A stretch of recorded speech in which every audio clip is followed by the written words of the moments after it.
Bonjour mes amis nomides, nous nous sommes quittés sur le bateau pour la Turquie. Et bien maintenant nous entrons dans le port de Kuşadası. Kuşadası, un grand port turc. Et comme je suis le dernier à descendre du bateau, bien entendu, chargé avec mon vélo, et bien je suis le dernier dans la file d'attente pour passer la douane. Entre-temps, la nuit tombe et je me retrouve à chercher mon hôtel en pleine nuit dans Kuşadası avec Komout. Arrivé à Kuşadası. Putain de bordel, on se croirait dans la Casbah à Marrakech. Voilà, j'ai voulu y être. J'y suis là. Je vais finir par le trouver quand même. Et dès qu'il fait jour, je verrai un petit peu mieux quand même. Je vais devoir quitter mon petit hôtel. Et je viens de voir que en 10 km à peine, il faut que je monte à plus de 300 mètres. Donc la journée commence un petit peu dure. Dès la sortie de l'hôtel, que vois-je? Nous avons notre ami Atatürk. Il faut dire que Atatürk ici, c'est un dieu, hein. Il est révéré comme un dieu, c'est complètement à la folie. Il y a des statues partout. Il y a une statue qui domine le port de Kuşadası. Il y a de toutes les écoles, il y a un buste ou une statue de Atatürk. Tous les villages que je vais traverser, il y a des bustes d'Atatürk. Il est partout, il est présent partout. Il y a des images, il y a des posters géants. C'est complètement fou. Alors Atatürk, moi je me suis toujours posé la question, c'est marrant, il a le même nom que le pays. Alors je vais vous raconter ça, parce qu'il y a quand même un petit truc que c'est intéressant de connaître le père de la Turquie quand même. Alors ce monsieur s'appelle Mustafa Kemal. Alors déjà Mustafa, bon, pas de chance. Mais bon, il aura une belle destinée. Et ce monsieur a été donc le fondateur de la République de Turquie et le premier président de 1929 à 1938.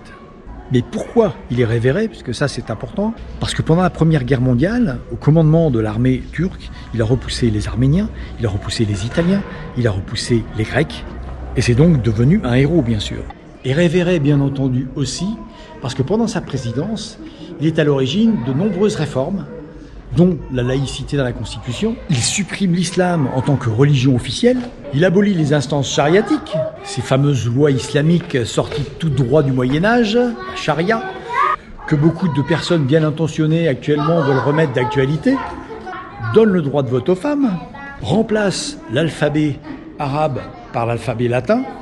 Et finalement, en 1934, l'Assemblée lui donne ce nom, Atatürk, qui veut dire un petit peu le père des Turcs.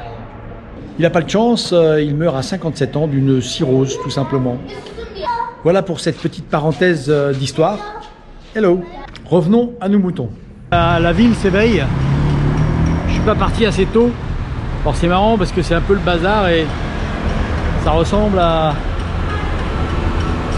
peu à l'Égypte, mais en même temps il y a un peu d'Europe. On est vraiment en transition. C'est intéressant. C'est parti. À moi la Turquie. Oui, la Turquie.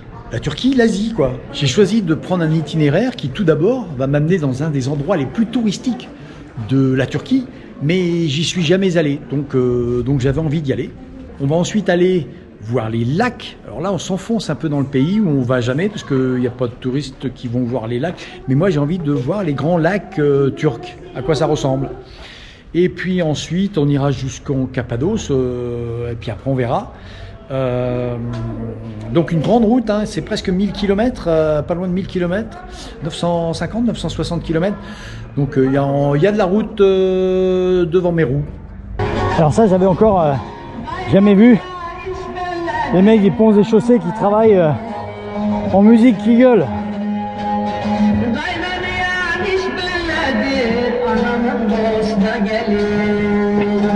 Il faut sortir de ce trou où se trouve caché Kuşadası, le long de la côte. Waouh! La température commence à monter là et ça grimpe, hein. Je suis en train de finir ma montée. Je vois un camping-car garé et monsieur saute de son camping-car pour me donner une bouteille d'eau fraîche. Hollande, merci beaucoup. Thank you very much. Okay. Thank you. Good luck with the tour. Thank you very much. Bon, c'est malheureusement pareil ici. On va pas en faire tout un chapitre. Du verre, des gobelets, des sacs plastiques pleins, des berlingots en carton, des bouteilles, du PQ, il y a tout. C'est absolument incroyable. C'est inimaginable comme l'être humain peut être con. Bon, la campagne est beaucoup plus aride, hein. C'est des oliviers, des figuiers, des grenadiers, un peu de vignes. Au premier arrêt de bord de route, apparemment il n'y aura pas de problème pour trouver de la nourriture ici.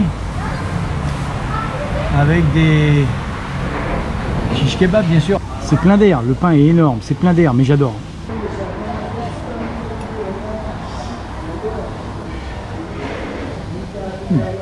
Enfin quelque chose qui tient encore. Alors le principe de ces énormes arrêts sur les routes avec les restaurants, que ce soit en face ou ici, ils les appellent pour qu'ils se garent devant. Et pendant que les gens mangent, eh ben, il y a des petits larbins qui nettoient les voitures. C'est pas bête du tout. Bon mes amis, vous allez être surpris. Hop là. Oui, c'est un peu court, mais j'en avais un petit peu marre d'avoir les cheveux toujours mouillés avec la sueur et tout, donc j'ai un peu raccourci. C'était marrant, hein, c'était marrant. La séance coiffeur, c'était marrant. Je vous laisse regarder. Donc là, je viens de demander à me faire couper les cheveux. Il veut bien me couper les cheveux pour 40. What is this? And I go to the... chez le coiffeur. Okay. C'est parti pour être court. Hein. Là, il a attaqué sec. Alors moi, quand je mets de la mousse, c'est-à-dire 20 secondes. Şu anda şeyde. Lui, ça fait 5-10 minutes qu'il est en train de me masser avec la mousse, quoi. Konuşacak sandım. Bir an bıraktım tıraşı.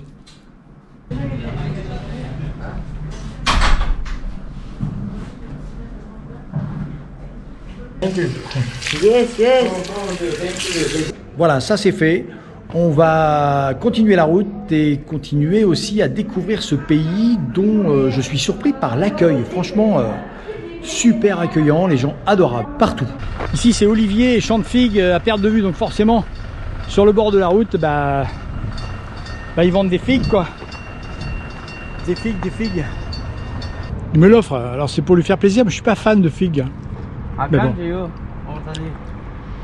Il veut m'offrir des figues, mais comme je dis, ça va s'écraser, et puis ça, il le sait pas, mais moi, je suis pas très fan. Thank you.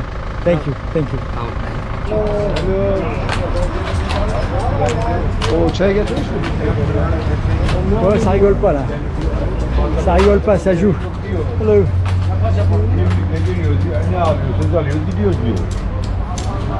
On retrouve les bars, mais c'est plus du café maintenant, c'est du thé. On est vraiment tous au thé.